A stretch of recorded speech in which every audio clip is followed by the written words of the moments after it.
সরকারের নিকট মাননীয় প্রধান বিচারপতির আহ্বান জানাচ্ছি বাংলার বিচার ব্যবস্থার প্রভৃতি রক্ষা করতে অবিলম্বে বিতর্কিত পক্ষপাতমূলক দুষ্ট নিম্ন আদালতের বিচারক ম্যাজিস্ট্রেট এবং সুপ্রিম কোর্টের যেসব বিতর্কিত বিচারপতিরা বিতর্কিত ভূমিকা পালন করেছে তাদের অবসরের ব্যবস্থা গ্রহণ করার জন্য দাবি জানাচ্ছি। তা না হলে জনগণের আস্থা পুরোপুরি ভেঙে পড়বে বিচার বিভাগের উপর। দেখেন ক্রস ফায়ার দিয়েছে, ক্রস ফায়ার দেওয়ার পরে একটা ম্যাজিস্ট্রেট নিয়োগ দিয়েছে ক্রস ফায়ার ইনকোয়ারি করার জন্য।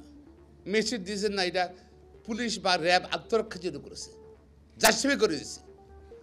যতগুলো ক্রস ফায়ার হয়েছে বেশিরভাগ ক্রস ফায়ারই যে ম্যাজিস্ট্রেটের রিপোর্ট আসছে না জাস্টিফাইড, সে বিচারকরা কী হবে, সে ম্যাজিস্ট্রেটরা এখনও কীভাবে বিচার চালায়, এখনও কীভাবে বিচার করে, তারা ন্যায় বিচার করার তাদের নৈতিক অধিকার আছে, তারা কীভাবে বল থাকে।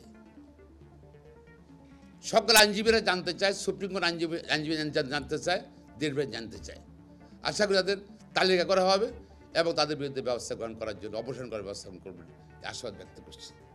এখন আমরা চাই শক্তিশালী বিচার ব্যবস্থা, স্বাধীন নিরপেক্ষ ন্যায়নিষ্ঠ বিচার ব্যবস্থা আমরা চাই।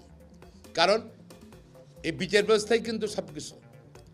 যদি এটা সংবিধানের গার্ডিয়ান, অভিভাবকের বিচার সুপ্রিম কোর্ট শক্তিশালী হলে গণতন্ত্র শক্তিশালী হবে। সুপ্রিম কোর্ট শক্তিশালী হলে মানবাধিকার থাকবে, সুপ্রিম কোর্ট শক্তিশালী থাকবে মানবের ভোটাধিকার থাকবে, সুপ্রিম কোর্ট শক্তিশালী হলে সমাজে অস্থিরতা কমবে, ললেসনেস কমবে, সুপ্রিম কোর্ট শক্তিশালী হলে আইনের শাসন প্রতিষ্ঠা হবে। সুপ্রিম কোর্ট এবং বিচার ব্যবস্থার উপর সমগ্র জাতি নির্ভর করছে। এই জন্য আমরা আজকে সুপ্রিম কোর্ট আইনজীবী সমিতি এবং আইনজীবীরা মনে করছে এগুলো প্রশ্নগুলো জাতির সামনে উপস্থাপন করা উচিত এবং মাননীয় প্রধান উপদেষ্টা, মাননীয় আইন উপদেষ্টা এবং মাননীয় প্রধান বিচারপতির দৃষ্টি আকর্ষণ করার জন্য আজকের বক্তব্য রাখছি।